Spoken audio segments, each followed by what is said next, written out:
debido a que tienen todo ese control y a que en el otro sentido, en sobremesa, les había estado fallando un poco, daros cuenta de que Nintendo tuvo casi todo el mercado durante la NES. Durante la Super NES les fue muy bien, pero también tenían unas prácticas muy abusivas, ¿vale? Y de, no, solo hablas bien de Nintendo, los cojones. Nintendo hace un montón de cosas que a mí me molestan. Pues hacían unas cosas muy chungas en plan de, si sacas un juego para nuestra consola, no puedes sacarlo para ninguna otra consola. Ellos tenían como el 80% del mercado, lógicamente querías sacarlo con ellos. Me gusta que Nintendo tiene el mercado portátil desde las Game & Watch. Tenían mucho, y en plan de, y tienes que sacar tu juego en nuestro cartucho que te vendemos nosotros. Tenía un montón de mierda de ese estilo, ¿vale? Que a mí no me gustaba nada. Pero de la Super Nintendo la fastidiaron, ¿vale? Cuando se pusieron arrogantes, hicieron todo esto, que si con Philips, que si con Sony, que si no sé qué, que si no sé cuánto, para crear su Nintendo PlayStation, ahí la fastidiaron. Salió Sony con su PlayStation. Entonces, salió Sony con su PlayStation y ahí la fastidiaron, porque Nintendo se quedó en el cartucho. Como os digo, había varios motivos por los que usar el cartucho, ¿eh? Hay gente que lo toma en plan, ¡qué tontería quedarse en el cartucho! No. No fue tanta tontería. Juega un juego de PlayStation. Juega un juego de PlayStation. La Play fue la mejor consola con disco que se podía sacar en aquel momento, siendo razonables. Y tenía problemas, ¿vale? Nintendo, por su cuenta, no habría podido desarrollar una consola con disco de esas características. Y Sony, que sí tenía la capacidad tecnológica para desarrollar esa maravilla de la ingeniería que es la PlayStation 1, aunque hoy en día ya no se lo parezca tanto, llegó hasta donde llegó. Tienen unas pantallas de carga de la hostia. Las texturas, cada vez que te vas moviendo, van bailando. A veces parpadea súper mal. Tiene varios problemas el disco. ¿Qué pasa? El disco era súper barato, ¿vale? Súper barato de producir, que es uno de los motivos por los que Nintendo se quedó con el cartucho. Con los cartuchos, las pantallas de carga son muy inferiores, casi inexistentes en algunos casos. Con el cartucho, las texturas tienen que ser más pequeñas, ¿vale? No puedes tener archivos de más de cierto peso, contienen menos datos. Entonces, como decía, el cartucho tenía estas buenas características técnicas que les ayudaban a muchas cosas, aunque también tenía algunos problemas, pero además podían seguir haciendo su modelo de negocio que ya había funcionado y no tenían motivo para pensar, no fueron lo suficientemente visionarios para ver que no iba a funcionar, de nosotros tenemos el cartucho, si quieres meter tu juego, tienes que seguir. Querían hacer un Super NES 2 y no salió. Entonces, la Nintendo 64, a pesar de que tenía más potencia, como todo el mundo, la potencia, a pesar de que tenía más potencia la Nintendo 64 que la Play arrasó.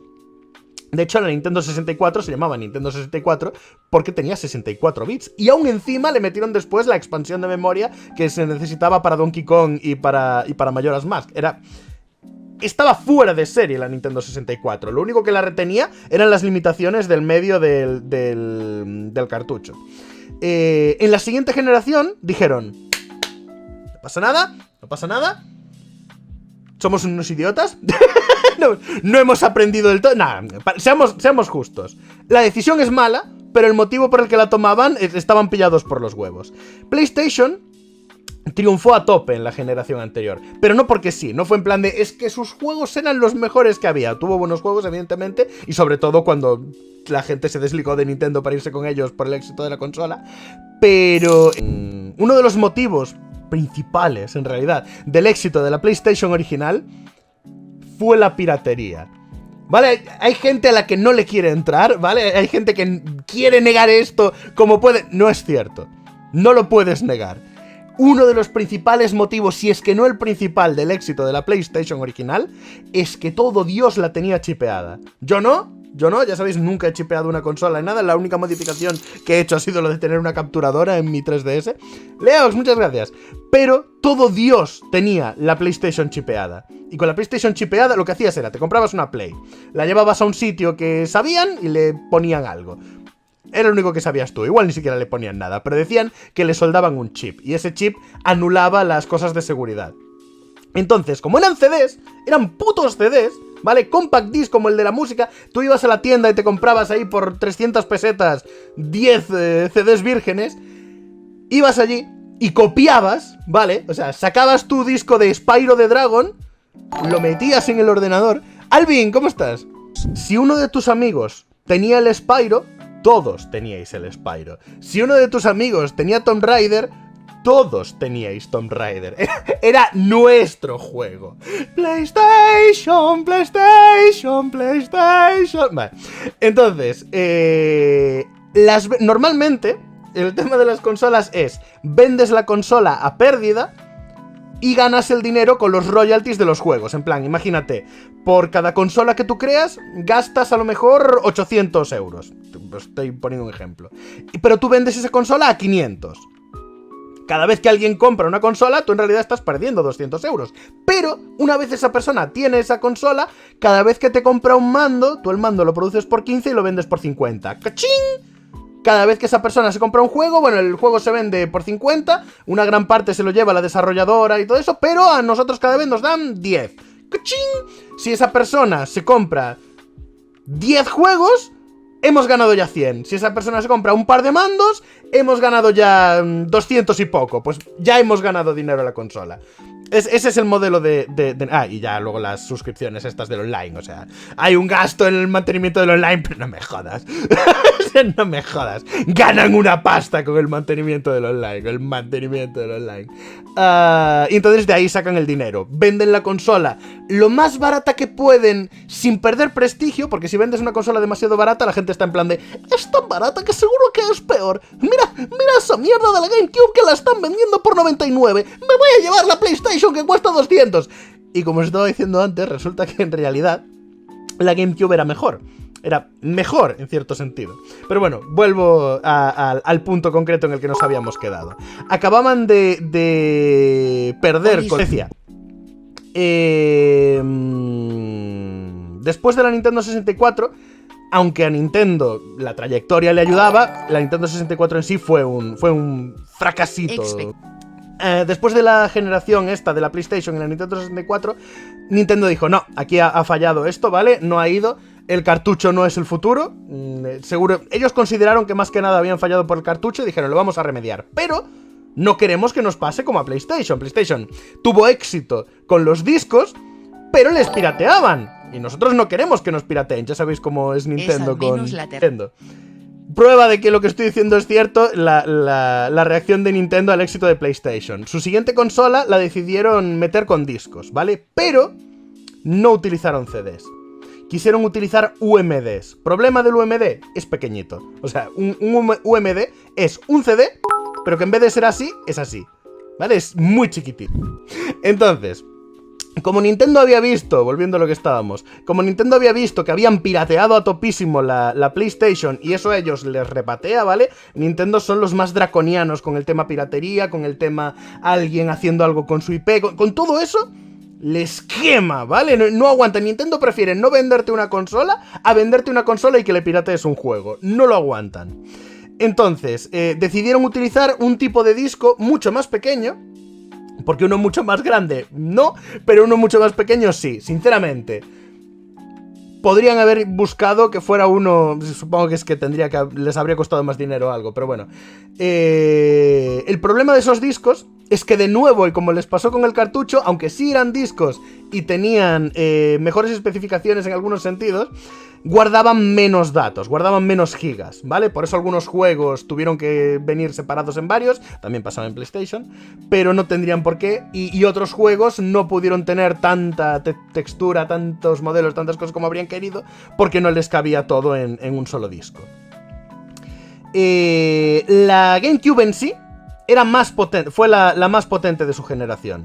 Fueron GameCube, bueno, nunca me acuerdo de si era la Xbox, GameCube, PlayStation 2 o GameCube, Xbox, PlayStation 2. Es que, irónicamente, la PlayStation 2 era la menos potente de la generación. Y aún así volvió a ganar. La PlayStation 2 tuvo varias ventajas. Una, venía con el impulso de la PlayStation 1, ¿vale? Sony nunca había sido, y aún a día de hoy no están, aunque ya es más, de tenemos estas propiedades intelectuales super guays, pero sí que es cierto que muchos de third party que participaron en la primera se mudaron a la segunda y volvieron a tener sus Tomb Raiders, y volvieron a tener sus Crash Bandicoots, y volvieron a tener sus cosas. ¿Hubo Crash Bandicoot en la 2? Volvieron a tener sus éxitos. Entonces, como digo, llevaban el impulso. Aparte del impulso, una vez más, DVDs normales y corrientes, se podía piratear. Era un poco más difícil piratearla, pero no se tardó mucho en piratear. No se pirateó tanto como la original, pero se pirateó un montón. En porcentaje me refiero. Pero sí pirateó un montón. Aparte de eso, no era simplemente una consola, era una especie de centro de entretenimiento en el hogar. Lo que intentó ser la Xbox cuando la Xbox One, que se dieron el hostiazo, pues eso lo fue la PlayStation 2. Se podía utilizar para música, se podía utilizar para ver DVDs en familia, que los reproductores de DVD en aquella época en muchas ocasiones valían casi lo que valía una PlayStation 2. Entonces, te estabas yendo de la época del VHS, ¿vale? Para quienes sean demasiado jóvenes, no quiero saberlo. Para quienes sean demasiado jóvenes, que no quiero ni pensar en lo viejo que soy. Entonces, esos reproductores de DVD eran muy caros. Cuando salieron eran muy, muy caros. Había algunos que ya os digo, la diferencia entre el DVD, el reproductor de DVD que te comprabas y la PlayStation 2 era prácticamente nula. Entonces decías, si me voy a tener que comprar un reproductor de DVDs, porque esto es el futuro y quiero ver películas en casa y demás, me tiene mucho sentido pillar la Play, ¿vale? Juegan los niños o juego yo, y encima tenemos el reproductor de DVDs. Es perfecto, es como, no sé, si necesitas una nevera en casa, ¿vale? Pues tienes una consola que es una nevera. Y desde la cocina hasta a la tele manda por ondas la imagen súper nítida y se plan de, coño, vale lo mismo que una nevera normal y encima juego a videojuegos. Chuchu, chuchu. Cojonudo, ¿no? Y funcionó genial.